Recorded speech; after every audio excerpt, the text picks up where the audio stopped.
Coming up on the Inside Indiana Business Television podcast, we detail the state's $500 million READI program. A water study paves the way for economic growth. Hoosier food entrepreneurs are cashing in. A health company plans a $40 million investment. High-level high school basketball is coming to Northwest Indiana. And we look at the top stories of the week with our partners at the IBJ and our panel of insiders. Welcome to the Inside Indiana Business Television podcast. I'm Andy Ober. 17 Indiana regions representing all 92 counties are getting a share of $500 million from the state's READI Grants program. Dean and Barbara White Foundation Executive Director Bill Hanna says the grants could generate billions of dollars in investments. He joined Inside Indiana Business host Gary Dick with perspective. You were on the committee, but you're also uniquely positioned to talk about this because for years you headed the Northwest Indiana Regional Development Authority, very intimately involved in things in Northwest Indiana. Give us an idea for folks who might not know how substantial this READI grant program is. $500 million, $50 million to 5 different regions and tens of millions to others. How important is this?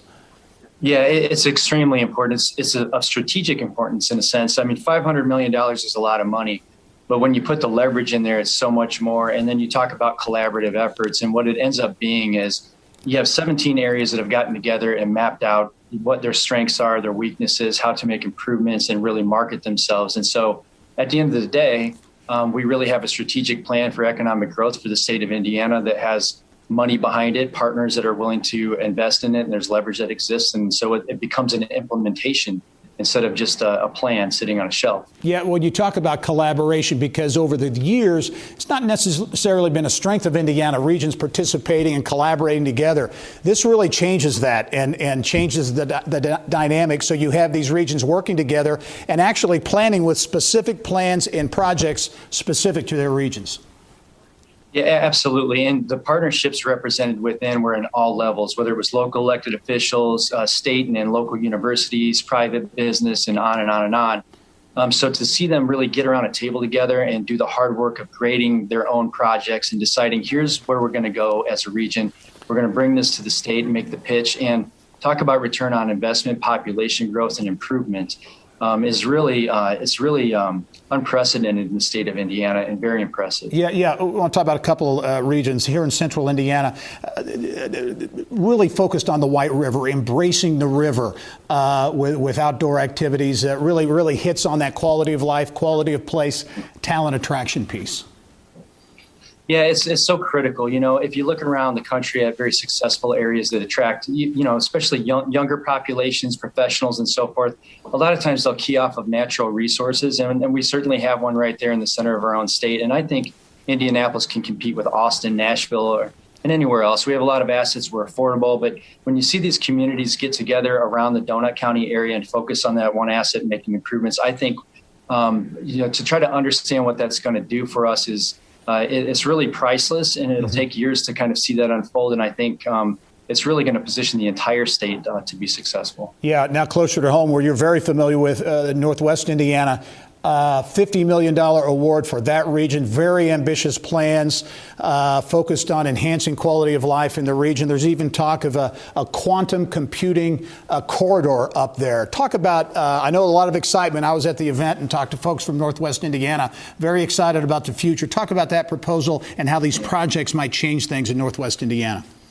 Yeah, so we have seen, like the rest of the state in a lot of ways, the benefit of favorable tax environment, and a lot of times it was business that we would talk about initially. Now it's people; they're taking advantage of it, and so in our case, they're coming over from Illinois, and quality of life features are becoming more and more important. The connectivity to the South Shore is happening, and so these projects take us to the next level and really make us a premier opportunity as a suburban choice for the third largest economy in the country.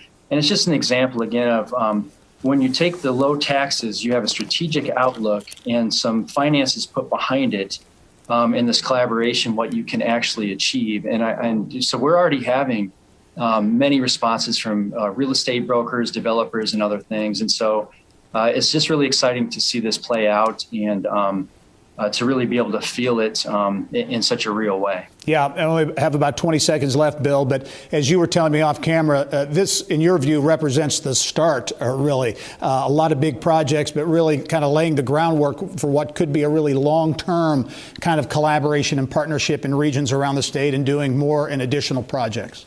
Right. So when Governor Holcomb first took office and he talked about his strategic pillars, I mean, population growth was always there. And this is the materialization of that. I think his partnership with the General Assembly is just starting. So this is a new chapter for Indiana. And I think the way that we run government and how we look at the economy. So I think you'll see this continue in the future. Very good. Bill Hanna, Executive Director of the Dean and Barbara White Foundation, on the committee, selection committee for the READI grants. Bill, great perspective. As always, look forward to seeing you soon. Thank you, Gary. You too. A first-of-its-kind study of water demand and availability in central Indiana could help navigate future economic growth. Intera Vice President Jack Whitman came on the show to explain why the data is critical to attracting new businesses to the state. You know, it should go without saying that water is so important for business, for economic development, but it really is critical. And as economic development efforts take place throughout the country, one of the big questions is, do you have the available water? How critical an issue is that in particular here in central Indiana? Well, it's a critical issue everywhere, but it's especially important to our state because what's changing in the world is that the answers to the questions that when companies move to another place, the first question they ask now is, do you have enough water for my operation? And it used to be the 10th or lower down, and now it's the very first question, can you supply water to my operation? Yeah. And that's something we have to start with for development. Jack, talk about that and what makes Indiana, in this case, this study was central Indiana in particular, what makes it unique from other areas?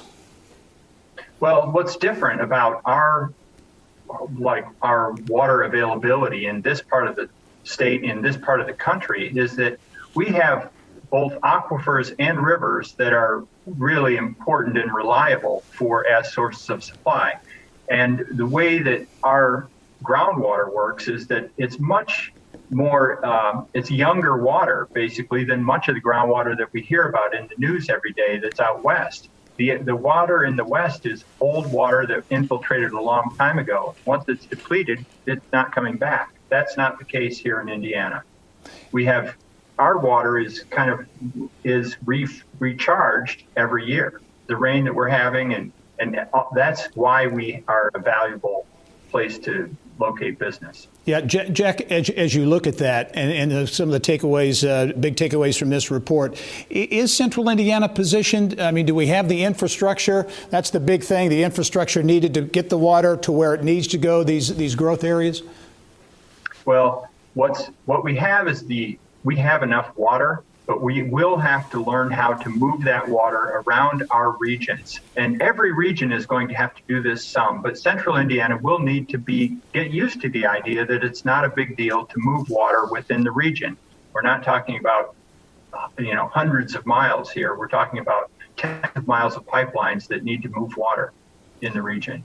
Okay, from an infrastructure, that takes money. Obviously, we see the infrastructure bill and the money coming from the federal government. Do you expect Indiana to benefit, or should Indiana get some of that money and focus on water resources and water infrastructure? I think it's one of the greatest differentiators the state has in terms of what's different about this state and why would people want to move here. Is water access is something we have that's not easy to find, and it's a natural asset. It's something that we have around us, and it's something that I think is going to bring companies here to Indiana to build. Yeah, and it's going to be certainly a hot button issue going forward. This study from Intera is going to shed a lot of light on that as well. Jack Whitman, really appreciate the perspective and look forward to following the story, too, with you down the road. Thank you very much. Hoosier food entrepreneurs are cashing in on the meats, cheeses, and crackers you enjoy during parties and gatherings. Yelp's Brittany Smith introduces us to a few in our Trendiana segment. Okay, food boards, charcuterie boards, been around for a long time, but they're really gaining in popularity, so much so that businesses are really beginning to cash in. Oh, definitely. And these are perfect for entertaining, whether it's the holidays, you've got folks coming over, corporate events, or just a date night at home. These businesses have really reached out and made creative ways to make something fun out of grazing boards. All right. As always, you've got a great tour around the state of some businesses in the food board arena. And we begin in Southeast Indiana with Board and You in New Albany. Yeah, the owners, Zach and Sean, started this business out of a friendly competition as co-workers. And since that, it's actually kicked off into a brick and mortar business and also all the custom orders that they're taking. You can go in, you can have your board, your wine, your beer, or you can make orders for keto boards or veggie-filled boards. They really do a great job with dietary restrictions. Okay, we can travel up I-65 from New Albany to Columbus and gourmet grazing boards. Yeah, this is a family-owned and operated business, all hands on deck. It actually kicked off during COVID. I want to show off. They do a really great job, as you can see here, of all the different textures, variety of flavors, so that everyone that's attending your gathering, when the workplace or whatever it is going to find something on the board that they love. And if you want to try it firsthand, they're even offering workshops in Columbus. Oh, okay. 317 Charcuterie is in Carmel.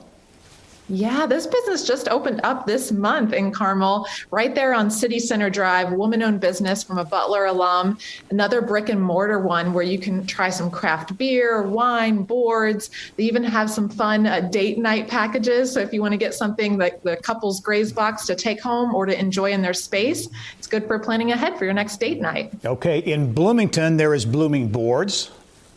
Yeah, this one was a self-described hobby turned into an obsession, which turned into a business. They're even creating COVID-friendly cup-cuteries is what they call them for individual servings. You know, if you don't want to have a full spread out at your gathering, but you're going to notice that these are offering beautiful meat and cheese boards, chocolate boxes with chocolate-covered strawberries and pretzels. So you can offer something for dessert or as the main entree. Okay, don't want to leave our friends in northern Indiana out of the picture this week. Graze by Erica is in Elkhart. Yeah, this stemmed out of a love for just bringing people together, and you can truly see that each board is a work of art and no two boards are the same. She's even offering brunch boards that include artisanal cheeses and salmon and bagel boards. They're truly beautiful, so you're going to find something for each audience there. Okay, food boards, charcuterie, really a growing business, a trend around the state of Indiana. Brittany, great as always. And I do want to make sure we offer congratulations. Brittany has not been with us for a few months for a very good reason. There is Fletcher, her little 4-month-old boy, so cute, beautiful baby. Brittany, congratulations there. They are with husband David. Great pictures. Really happy for you. Thank you so much, Gary. It's great to be back. Okay, are you getting any sleep? Very limited, but I'm operating. I'm still operating. Okay. The good thing is it gets better eventually. I am holding on to that very much. Congratulations. We're all very happy for you. Thanks so much. Okay. Talk to you soon. Geneson is planning to invest $40 million in its cell and gene therapy facility in Hamilton County. CEO Ray Kesmerick says the company is bullish on Fishers. He spoke with Kylie Valletta in the Business of Health. Let's start with what Geneson specializes in, which is cell and gene therapy. Can you explain in layman's terms what that is and why it's such an important part of medicine right now? Cell and gene therapy is really important to medicine and how it's developing and changing.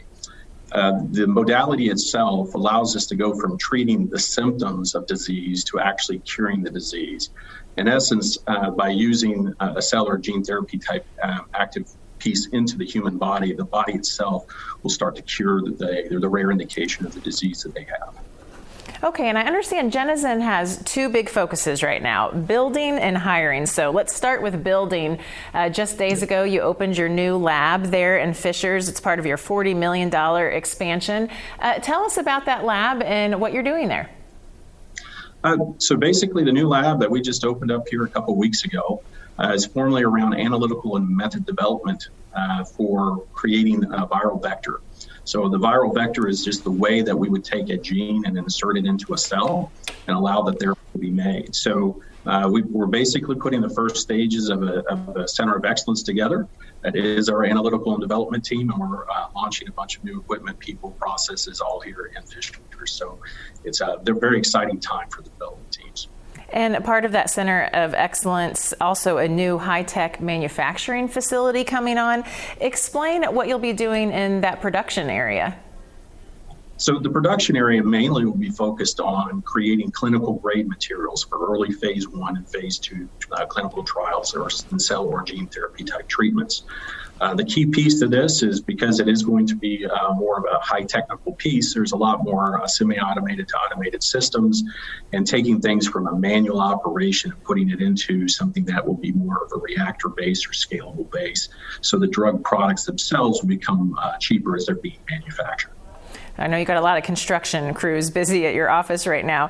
You said the other key focus is hiring, and I know you're pretty excited about this. You plan to add about 60 jobs by the end of 2023. Tell us a little bit more about that hiring effort.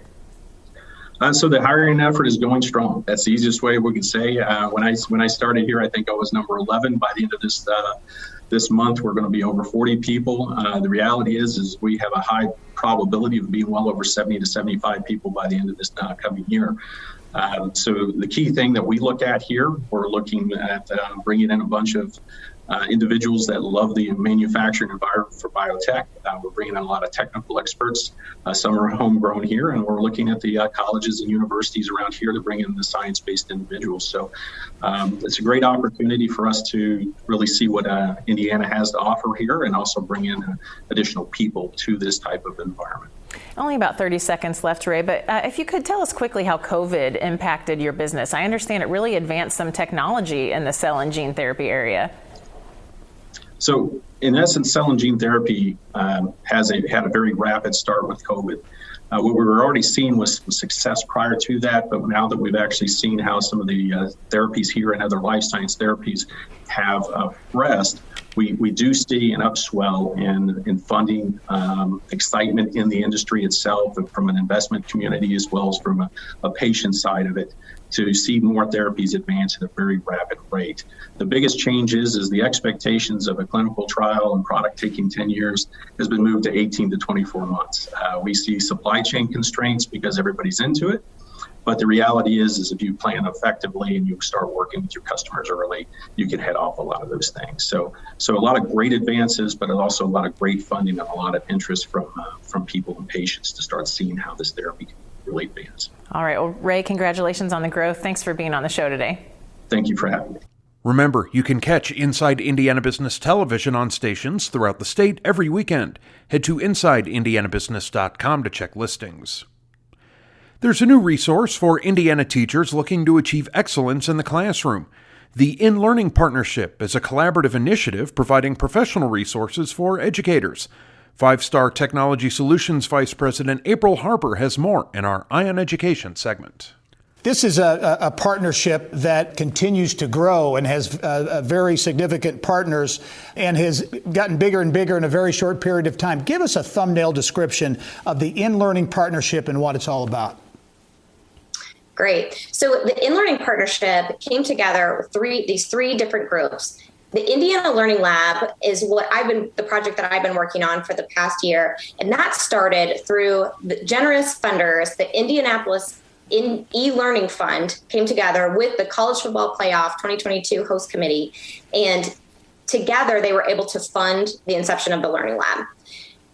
All together with the Mind Trust as well was a big part of that. Second, Keep Indiana Learning came about through grassroots efforts of teachers needing support and parents needing support throughout the pandemic. And so in 2020, while those two things were created, the Department of Education decided to have a bigger role in this as well. And together, we came together to create the In-Learning Partnership. And really it is providing resources, great resources for teachers, but also for families as well. Give us there are a lot of moving parts here, but give us an idea of some of the resources and things that are available to teachers and in fact families as well. Absolutely. So in Keep Indiana Learning, there's a podcast, there's blogs, there are videos, there are on-demand workshops and live workshops. In the Indiana Learning Lab, there are a chat that goes on all day long, Monday through Friday, 8 to 5. You can chat with us, and we'll provide support for educators and parents and administrators, and all things education related, instruction, technology. And there are workshops on demand, live. Even there are going to be courses soon, and there is a community of support. So chatting with members from the Department of Education and teachers all throughout Indiana. Well, the Indiana Learning Lab, it began as the e-learning lab that you've been very involved with, is something that has really grown in a big way. And you mentioned the College Football Playoff National Championship game. The Legacy Fund identified the Learning Lab to fund, and it's going to really benefit from that Legacy project. It's been such an honor to work with the College Football Playoff Host Committee, the Indianapolis 2022 Host Committee, as well as the College Football Playoff Foundation, who works to keep a legacy long after the game has ended, that is far beyond football, and is supporting educators, retaining educators, and helping to keep great educators in the state. Yeah, and you mentioned, as we were talking off camera, once you got that designation as being part of the Legacy Project, the subscriptions or the members, the folks connected to the Learning Center jumped in a big way. Yeah, speaking for the Indiana Learning Lab, when we were growing, it was growing, but there were about 5,000 teachers. Now there are over 14,000 teachers, and we're on track to have a third of Indiana teachers in the Learning Lab by next summer. It is an amazing partnership that continues to grow, the In-Learning partnership, and the Indiana Learning Lab, a key part of that as well. April Harper, the Vice President of Strategy at 5-Star Technology Solutions. Thanks for taking time to join us, and we'll be following this as it goes along. Look forward to doing a follow-up story in the future. Thank you, Gary. The best of the best in high school hoops is coming to Northwest Indiana as part of the U.S. Marines LaPorte Invitational. Park Superintendent Mark Schreiber talks about ESPN's involvement and the larger strategy in play with Bill Benner on Inside Indiana Sports. How did this all come about? Well, we're just 7 miles away from the Lalamere campus, so we've been courting them and having discussions for the past several years, especially since they came on the national scene. They won the national championship back in 2017, and we were kind of looking for the right format, how to make that work. And then last year, I guess partially through COVID, they started doing scheduling pods where they would come together with anywhere from 4 to 6 to 8 of their fellow new conference teams. And they would play many games in one weekend. That way they're not doing a lot of traveling. And through that genesis, it just came out to be a situation where this year we had the opportunity to bring in 8 teams, all from this newly established conference. And then when we had the opportunity to have it on the ESPN networks, it really sweetened the pot, and we were able to make this happen for those schools, but also for our community. Yeah, and Mark, if you could briefly kind of explain what this conference is, because in Indiana we're all familiar with high school basketball, of course, but sure, the academies, and we've heard of Oak Hill, IMG, Lamere, but explain briefly what this is. Yeah, and at the end of the day, it is high school basketball, but it's just players at the highest level. 22 of the top 100 seniors, as ranked by ESPN, play in this conference, and they will be in this event. And again, I think out of the top 27 of the teams are ranked there, so and that's nationally. So there's schools that really are prep schools, but they consider themselves at the high school level, but just at that next level up. Talk about the Civic Auditorium, and again, for interest of full disclosure, my wife is a LaPorte native. I've been in the Civic Auditorium, but I've never been there for a basketball event, and I know you like to think of this, it really has kind of a Hoosiers-style flair. Absolutely. I mean, the Civic is a 90-year-old facility that was gifted to the city back at the end of the 20s. It really is a basketball mecca. Used to be the host of our sectional for years and years before the high school built their own gymnasium. For this event, it'll seat about 1,600 people, but it will make wonderful television. And we're so excited for these kids to come in and really get a taste of Hoosier hospitality or Hoosier hysteria in really one of the great venues we consider in the state of Indiana. Mark, what do you anticipate in terms of on-site attendance? We're hoping for a packed house each day. Of course, with 4 games going on, there may be people coming and going throughout, but we think we're going to have a capacity of about around 1,600 when we bring in some chairs to put on the stage and really fill it out. the real appeal to us, to be honest, was not just for this to be an attraction for our residents and for basketball fans throughout the state and throughout the region, but really the idea of getting on ESPN and their networks. The first 3 games are going to be televised on ESPNU, which is on most basic cable television. The type of national exposure we're going to get here for LaPorte, Indiana is something that doesn't come easily. So we're pretty excited to be able to showcase our community. And Mark, as we wrap up, how could you get tickets to the event? Yeah, tickets are on sale. We've got them online. You can go to www.civictix.eventbrite.com. That's www.civictix.eventbrite.com. And they're only $20 per session. We think people will really love it, and we hope we see a lot of people across the state coming to enjoy Hoosier hysteria, but on a national scale. Well, Mark, we certainly appreciate you coming on the show, and I would be remiss if I didn't point out your father, Ken Schreiber, coached 7 Indiana high school state champions in baseball, and it's a great baseball town as well as a basketball town. So thanks for being on the program. No, absolutely. We're the baseball capital of Indiana, but we'll be the basketball capital of Indiana for those 3 days. From a German-style Christmas market in Carmel to a new family train ride at the Indiana State Museum, you don't have to look far to celebrate the season in Indianapolis. IBJ editor Leslie Weidenbender joined us with more on how local organizations are competing for your holiday dollar.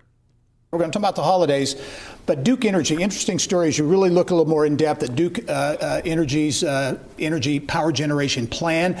And I know there's a lot of focus on them going away from coal-fired plants as well. They hope to be almost completely away from coal by 2035. But what's interesting is there's a group of elected officials and environmentalists, and we're talking about Republicans too, like the mayor of Carmel, Jim Brainerd, mayor of Lafayette, who are concerned that they won't be able to reach their goals for reducing emissions if Duke isn't doing enough. And they are pushing Duke to do that a lot faster. So our reporter John Russell has the details about that. Yeah, that will be an interesting one to read for sure. Industry 4.0, that next generation of industries and technology, robots, cobots, all those types of things. I know Connexus did an in-depth study, and you're going to go more in-depth on that and how more Indiana companies are really embracing it. Yeah, there's been a huge change just over the past year in the number of companies that are trying to embrace high-tech options. And one of those is cobots. And they're finding that more and more companies are using cobots to do a lot of the work that you might otherwise have employees. But what's great about cobots is that they actually use employees and the robots to do work together. Our reporter Susan Orr goes into a lot of detail with several companies about how this is working for them. Yeah, fascinating. I know Vincennes University really engaged in that, those cobots in a big way. Also, final one, we'll look at the holiday attractions. Always a fun time of year. And these holiday attractions are really attracting big crowds this year. Yes, things are up in a lot of places. I think things are up 200%. Sales are up some 200% at the Chris Kindle Mart in Carmel. And there's a lot of new attractions every year. It feels like there's something new. There's a new train ride at the State Museum.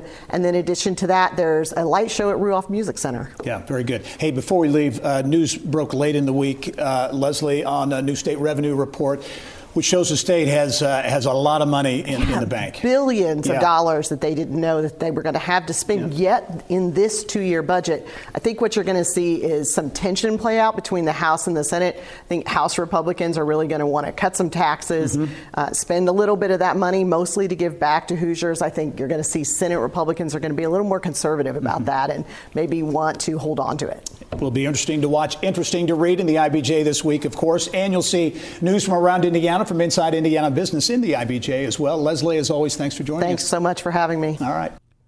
And finally this week, what will the short and long-term impact be for the 17 Indiana regions getting a share of the $500 million in READI grants money?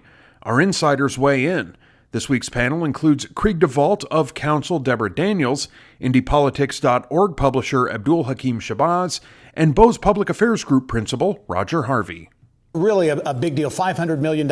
Lots of ways we can go on that. I think to simplify things, I would like each of you to give kind of your big takeaway from this. Again, transformational projects in 17 regions touching all 92 Indiana counties, Northeast, Northwest, Southeast, South, North, getting $50 million each. Roger, I'll start with you.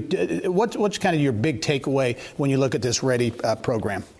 Yeah, Gary, great to be with you. Well, I think the biggest thing is just looking at the volume of dollars and the investment that's taking place. And the state is saying, look, this gets you going. I mean, we're going to need to take these state dollars in these communities and leverage them for additional dollars from the private investment. I also think when you look at the locations, you talk about all 92 counties, which is great, but oftentimes there's a feeling that Central Indiana gets the most of everything. And certainly Central Indiana is the driver of the state's economy. But when you look at this and you see the regions you're talking about, the Northeast, the Northwest, Southern Indiana, Southwest, it shows that some of the most significant dollars in this round of READI grants is going to those communities. And I think that's rather significant. Yeah. And I think, quite honestly, it'll play well with elected officials down in those areas that those parts of the state are getting significant dollars. Yeah, Deborah, your take.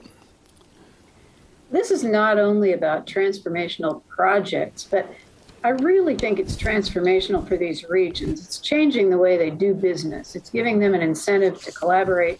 When you see Elkhart and South Bend working together, when you see these other communities that in the past, before these grants and the group of regionalism grants that came before them, before this happened, these communities were isolated. Mm-hmm. Now they can leverage their own resources more broadly, think more regionally. These grants are having exactly the intended effect, and it's going to make such a difference to the economy across the state. Yeah. Abdul, your take again. These very substantial dollars heading into these regions. Well, I think what's really transformational about this, Gary, is the fact that you've got areas working together. That when I came here in 2004 to Indiana, these folks wouldn't much talk to each other to solve like a local road project. But now you got people, pulling resources together, working together, which is really going to be transformational, not only for these READI grants, but also say 10, 15, 20, 30 years down the road. Yeah. Hey, Abdul, also some news late in the week. State revenue report came in showing state with a bigger than anticipated surplus. Is that going to set up some interesting debates on where that money is going to be spent? Well, when I was there at the news conference this week, and I kind of jokingly told Senator Mishler and Representative Tim Brown, the chairman of the Ways and Means Committee, that this is about to be an old hip-hop song called More Money, More Problems, because we didn't have any money. You could always tell everybody no, and that was the end of the discussion. Now Indiana's got a ton of money, about expected $5 billion by the end of 2023. And so now law makes sensible decisions to make. Do we cut taxes? Do we take care of one-time funding projects? Do we do things like for teacher pay, or do we continue to pay down debt? Because paying down debt is probably the smartest thing Indiana can do with a lot of this cash, because number one, it's a one-time source of money because it's not going to be happening again. And number two, when you pay down debt, you free up money. It's like paying off your credit cards. Yeah. Hey, also in terms of a debate at the State House, COVID, everything from vaccine mandates, all sorts of things look to be debated, certainly in the coming weeks ahead. Roger, as you look at that, I know you were at the State House this week, and this debate on vaccine mandates, you think could get rather ugly? I think it has a potential, Gary. Certainly when you look at the numbers around the state, hospitals are stretched thin. I mean, you're hearing stories of nurses sleeping in offices in between shifts, and the healthcare system is strained significantly. And the majority of those folks, reality is, are unvaccinated that are coming in. And you do have a push at the State House that would, in essence, not allow employers to mandate vaccines. And I think what you're likely going to see is some of the largest employers, well-known companies in the state, CEOs, getting together and explaining the importance of why everyone does need to get vaccinated. And so I do think this is an issue that's shaping up. Here we are just a few weeks before the start of the session. I think it could end up taking a lot of time, energy, and effort as we head into the beginning of the year, especially if these numbers don't continue to go down. A little less time than we normally have for this, but Deborah, I'll give you the last word on the COVID debate that you see in the session coming up. Well, I have to say, it seems a little ironic that we as a state are telling the federal government that we don't want to be mandated. Mm-hmm. We don't want them to mandate that everyone vaccinated. But isn't that kind of what the General Assembly is trying to do to businesses in the state, and almost come to the point of mandating them not to require vaccines by making the exceptions so broad. Yeah. So I hope that there will be a lot of thought given to this, because you saw this week IU Health seeking the help of the National Guard in order to staff its hospitals. I mean, this is a bad situation. As Roger said, it is a pandemic of the unvaccinated pretty much at this point. Yep. Deborah Daniels, Abdul Hakim Shabazz, Roger Harvey, great to have you back on The Insiders. Look forward to having you back again soon as well. Thanks for being with us. That wraps up this week's Inside Indiana Business Television podcast. Remember, you can find all of this week's TV segments, as well as the top business news from throughout the state at InsideIndianaBusiness.com. While you're there, you can also subscribe to our platform of free e-newsletters. This is Andy Ober for Inside Indiana Business.